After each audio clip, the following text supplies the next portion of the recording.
Hey guys, welcome to my YouTube channel.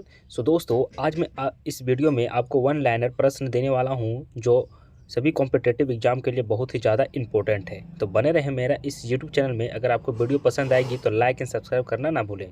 तो चलिए question number 1 देखते हैं। कि देखिए, पहला क्वेश्चन इस प्रकार है कि भगवान बुद्ध की ज्ञान की प्राप्ति कहाँ हुई थी। तो देखिए दोस्तों, इसका राइट आंसर हो जाएगा बोध गया में। हम सभी जानते हैं कि भगवान बुद्ध की ज्ञान की प्राप्ति कहाँ हुई थी, तो बोध गया में। इनका जन्म कहाँ हुआ था दोस्तों, तो नेपाल के लुम्बिनी नामक गांव में इनका जन्म हुआ था। ठीक है, इस शाक्य युग में इनका जन्म हुआ था, है ना। जो आगे चल के क्या कहलाए, भगवान, है ना, बुद्ध भगवान के नाम से ये व्याख्या हुआ और इनके ज्ञान की प्राप्ति कहाँ हुई थी, बोध गया में। ठीक है, चलिए नेक्स्ट क्वेश्चन है कि आर्य समाज के संस्थापक किसे कहते हैं। तो देखिए इनका क्या है ना, स्वामी दयानंद को आर्य समाज की संस्थापक कहते हैं। ठीक है, चलिए नेक्स्ट क्वेश्चन है कि पंजाब भाषा की लिपि कौन सी है दोस्तों। तो हम सभी जानते हैं पंजाब भाषा की लिपि गुरुमुखी है। ठीक है, पंजाब भाषा की लिपि क्या है, गुरुमुखी है। बट हिंदी भाषा की लिपि क्या है दोस्तों, तो देवनागरी। और संस्कृत भाषा का भी क्या है, देवनागरी है। संस्कृत भाषा से ही लिया गया हिंदी, इसलिए दोनों का, है ना, लिपि सेम ही है। इंग्लिश का हम सभी जानते हैं रोमन होता है। ठीक है, चलिए नेक्स्ट क्वेश्चन देखते हैं। देखिए, भारत की मुख्य भूमि का दक्षिणतम किनारा कौन सी है। तो देखिए हम सभी जानते हैं कि भारत का जो सबसे लास्ट है वो क्या है, कन्याकुमारी है। ठीक है, कश्मीर टू कन्याकुमारी है, जो है बहुत ही क्या है, भारत की जो दक्षिण में है और वो लास्ट में सबसे अंत में है। ठीक है, चलिए आगे देखते हैं। नेक्स्ट क्वेश्चन इस प्रकार है कि देखिए, भारत में सबसे पहले सूर्य उदय कहाँ होती है, किस राज्य में। तो हम जब जानते हैं है ना, अरुणाचल प्रदेश में। ठीक है, भारत में सबसे पहले सूर्य उदय कहाँ होती है दोस्तों, तो अरुणाचल प्रदेश में। ये सब हम सभी जानते हैं। ठीक है, चलिए नेक्स्ट क्वेश्चन देखेंगे। इंसुलिन की का प्रयोग किस बीमारी के उपचार में होता है। तो हम सभी जानते हैं कि इंसुलिन का प्रयोग मधुमेह बीमारी में होता है। ठीक है, तो ठीक है, तो इंसुलिन जब मतलब कि बॉडी में क्या हो जाती है, कमी होती है, तो मधुमेह नाम की बीमारी उत्पन्न होती है। ठीक है, चलिए नेक्स्ट क्वेश्चन देखेंगे जो आपको एग्जाम को लेकर बहुत ही ज़्यादा इंपॉर्टेंट है। ठीक है, ये क्वेश्चन पूछा गया है कि बिहू किस राज्य का प्रसिद्ध त्यौहार है। तो हम सभी जानते हैं बिहू किस राज्य का प्रसिद्ध त्यौहार है, तो असम का है। ठीक है, असम में क्या है कि बिहू, है ना, एक त्यौहार मनाया जाता है। ठीक है, चलिए नेक्स्ट क्वेश्चन देखेंगे कि कौन सी विटामिन आंवले में प्रचुर मात्रा में मिलती है दोस्तों। तो हम सभी जानते हैं विटामिन है ना, सी मिलती है आंवले में। ठीक है, जो बहुत ही ज़्यादा प्रचुर मात्रा में है। अगर आप आंवला का सेवन करते हैं तो आपको विटामिन सी प्राप्त होगी। ठीक है, तो अगर आपको विटामिन सी की कमी हो गई तो आंवला आपको, या खट्टा पदार्थ कोई भी हो, तो खट्टा पदार्थ में ज़्यादातर विटामिन सी ही पाया जाता है। चलिए नेक्स्ट क्वेश्चन देखेंगे कि भारत का प्रथम गवर्नर जनरल कौन था। तो देखिए क्या हो जाएगा, विलियम बेंटिंक है। ठीक है, विलियम बेंटिंक जो है भारत के प्रथम मतलब कि गवर्नर जनरल थे। लॉर्ड कॉर्नवालिस जो थे वो क्या थे, बंगाल के गवर्नर जनरल थे। ठीक है, नेक्स्ट क्वेश्चन देखेंगे कि कागज का आविष्कार किस देश में हुआ था। देखिए सबसे पहला कहाँ हुआ था, तो चीन में हुई थी। ठीक है, कागज़ का आविष्कार कहाँ हुई थी, तो चीन में हुई थी। मुद्रा का भी आविष्कार बोलेंगे तो चीन को ही, है ना, जन्मदाता है चीन। ठीक है, कागज़ का जन्मदाता कौन है, चीन है। मुद्रा का भी चीन ही है। ठीक है, चलिए नेक्स्ट क्वेश्चन देखेंगे कि गौतम बुद्ध का बचपन का नाम क्या था। तो इनका बचपन का नाम सिद्धार्थ था। ठीक है, जो आगे चल के है ना, मतलब महात्मा बन गए, तो जब महात्मा बने, ज्ञान की इनकी प्राप्ति हुई, तो बुद्ध नाम से कहलाए। ठीक है, इनकी ज्ञान की प्राप्ति कहाँ हुई थी, तो बोध गया में हुई थी, है ना। 563 ईस्वी में इनका क्या हुआ थी, मतलब क्या हुआ था, जन्म हुआ था, जो नेपाल के लुम्बिनी नामक गांव में, जो शाक्य युग में हुई थी। और इनका राजा क्या थे, क्षत्रिय थे, है ना। राजा घर में इनका जन्म हुआ था, जो बचपन से ही क्या थे, पूरा शानो शौकत में रहे थे। ठीक है, चलिए नेक्स्ट देखेंगे। नेक्स्ट क्वेश्चन है कि भारत में सशस्त्र बलों का सर्वोच्च सेनापति कौन होता है। तो देखिए हम सभी जानते हैं कि भारत में जो सशस्त्र बलों का सेनापति जो होता है, सर्वोच्च, है ना, वो क्या है, राष्ट्रपति होते हैं। ठीक है, कौन होते हैं, तो राष्ट्रपति होते हैं। चलिए नेक्स्ट क्वेश्चन है कि रतौंधी किस विटामिन की कमी से होती है। तो देखिए रतौंधी जो होती है ना, विटामिन ए की कमी से। ठीक है, रतौंधी हो जाता है, तो रतौंधी कहाँ होती है दोस्तों, तो आँख में हो जाती है, जिसके क्या होती है कि थोड़ा दिखाई देने में प्रॉब्लम होती है, तो विटामिन ए की कमी से होती है। तो अगर आपको ये सब प्रॉब्लम हो रही है तो आपको विटामिन ए की सेवन करनी चाहिए। ठीक है, चलिए नेक्स्ट क्वेश्चन है कि पोंगल किस राज्य का त्यौहार है। तो हम सभी जानते हैं पोंगल तमिलनाडु का त्यौहार है, जो ये एग्जाम में एसएससी एमटीएस में और एसएससी मतलब कि क्वेश्चन पूछा गया है। ठीक है, स्टेट पीसीएस में भी ये क्वेश्चन पूछा जाता है। ठीक है, तो याद रखेंगे, है ना। गिद्दा और भांगड़ा किस राज्य का लोक नृत्य है। तो हम सभी जानते हैं, भांगड़ा अगर सुन लेते हैं तो हम सभी जानते हैं कि भांगड़ा मतलब पंजाबी। ठीक है, तो बल्ले बल्ले बोला है ना। तो पंजाबी हो गया भांगड़ा। ओके, चलिए नेक्स्ट क्वेश्चन है, टेलीविज़न का आविष्कार किसने किया है? तो देखिए जॉन लोगी बेयर्ड ने, है ना। टेलीविज़न का आविष्कार किसने किया है? तो जॉन लोगी बेयर्ड ने किया है।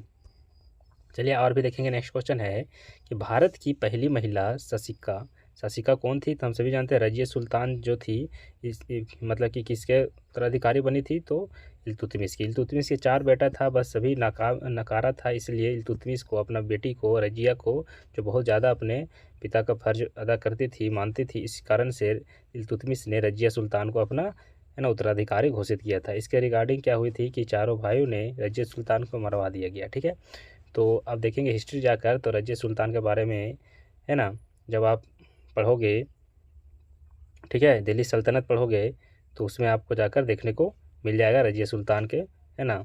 जब आप देखोगे गुलाम वंश पढ़ोगे तो उसमें आपको रजिया सुल्तान के बारे में देखने को मिल जाएगा। ठीक है, चलिए नेक्स्ट क्वेश्चन है कि मछली किसकी सहायता से सांस लेती है? तो हम जानते हैं कि मछली गलफड़ों की सहायता से सांस लेती है। ठीक है, नेक्स्ट क्वेश्चन, इंकलाब जिंदाबाद का नारा किसने दिया? तो हम सभी जानते हैं इंकलाब जिंदाबाद का नारा भगत सिंह ने दिए थे। ठीक है, तो चलिए आगे देखते हैं। जलियांवाला बाग हत्याकांड कब हुई थी? तो 1919 ईस्वी में हुई थी। रोलेट एक्ट जब आया था तो इसके रिगार्डिंग क्या हुई थी कि दो, है ना, जो क्या थे, क्या बोल सकते हैं कि जो, है ना, जब 1919 ईस्वी में जलियांवाला बाग हत्याकांड हुई थी 13 अप्रैल को, ठीक है, 13 अप्रैल को 1919 ईस्वी में जलियांवाला बाग हत्याकांड कहाँ हुई थी? तो अमृतसर में हुई थी, जो पंजाब में है। ठीक है, तो वहीं पर हुई थी 1919 में जो रोलेट एक्ट अधिनियम आया था उसके रिगार्डिंग लोग धरना प्रदर्शन करने के लिए बैठे हुए थे। 2, है ना, नेता को पकड़ लिया गया था, क्या मतलब जेल में डाल दिया गया था उसके रिगार्डिंग। चलिए आगे देखेंगे। नेक्स्ट क्वेश्चन है, 1939 में कांग्रेस छोड़ने के बाद सुभाष चंद्र बोस ने किस दल की स्थापना की थी? तो फॉरवर्ड ब्लॉक की, है ना। 1939 में क्या किए थे? कांग्रेस को छोड़ दिए थे, है ना। अपना एक क्या थे, पार्टी बनाए थे, दल बनाए थे, उसका नाम क्या था? फॉरवर्ड ब्लॉक, जो सुभाष चंद्र बोस द्वारा स्थापित किया गया था। पंजाब केसरी किसके नाम से जाना जाता है किनको? तो है ना, लाला लजपत राय को। ठीक है, चलिए नेक्स्ट क्वेश्चन देखेंगे। सॉर्डन की हत्या किसने की थी? तो भगत सिंह ने। किसने की थी?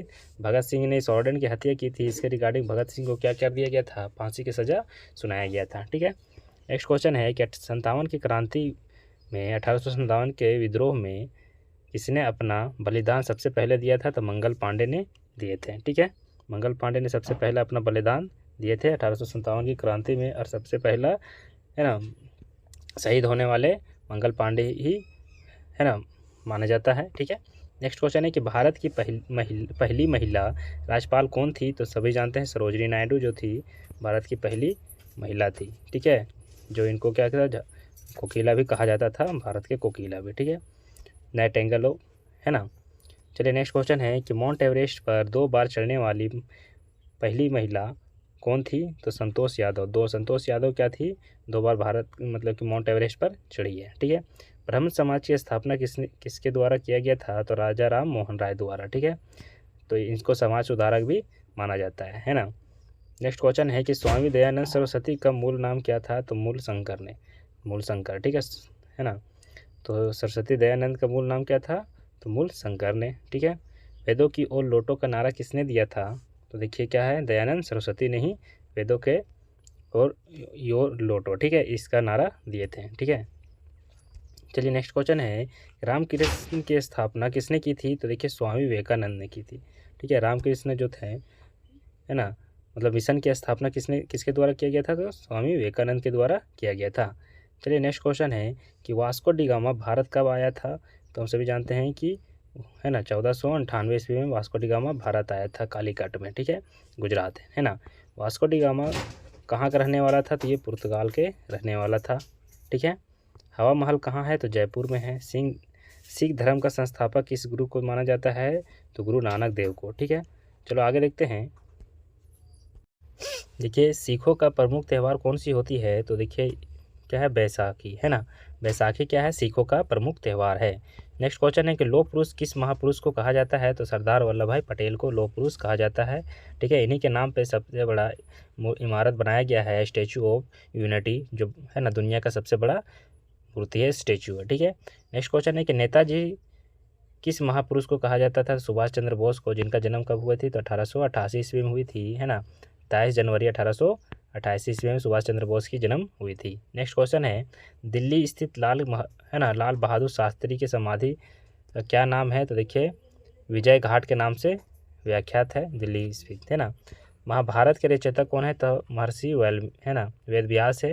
ठीक है, रामायण के रचयिता कौन है? तो वाल्मीकि है। ठीक है, चलिए आगे देखते हैं। अर्थशास्त्र नामक पुस्तक किसने लिखी है? तो चाणक्य ने, जो कौटिल्य कहलाते थे, है ना, चंद्रगुप्त के क्या थे ये, है ना, चलिए देखिए, जय जवान जय किसान का नारा किसने दिया था? तो देखिए लाल बहादुर शास्त्री द्वारा दिया गया था। ठीक है दोस्तों, चलिए आगे देखते हैं। संविधान सभा के अस्थायी अध्यक्ष कौन है? तो डॉक्टर राजेंद्र प्रसाद है। संविधान सभा के अस्थायी अध्यक्ष कौन थे? तो doctor Rajendra Prasad. Next question है कि संविधान की प्रारूप समिति के अध्यक्ष कौन थे? तो भीमराव अम्बेडकर थे। ठीक है, प्रारूप समिति के अध्यक्ष यार अस्थायी अगर पूछा जाएगा तो डॉक्टर राजेंद्र प्रसाद थे। ठीक है, प्रारूप समिति के अध्यक्ष भीमराव अम्बेडकर थे। ठीक है, नेक्स्ट क्वेश्चन है कि विश्व रेड क्रॉस दिवस किस तारीख को मनाया जाता है? तो देखिए 8 मई को रेड क्रॉस दिवस मनाया जाता है। नेक्स्ट क्वेश्चन है कि सूर्योदय का देश कौन सा है? तो देखिए जापान को सूर्योदय का देश कहा जाता है। तो दोस्तों अगर आपको वीडियो पसंद आई है तो लाइक एंड सब्सक्राइब करना ना भूलें, और इस तरह के वीडियो आपको देखने को जरूर मिलेगा। तो मेरे चैनल को सब्सक्राइब कर दें और लाइक जरूर करें और कमेंट भी करें। ठीक है, थैंक यू फॉर वॉचिंग। जय हिंद।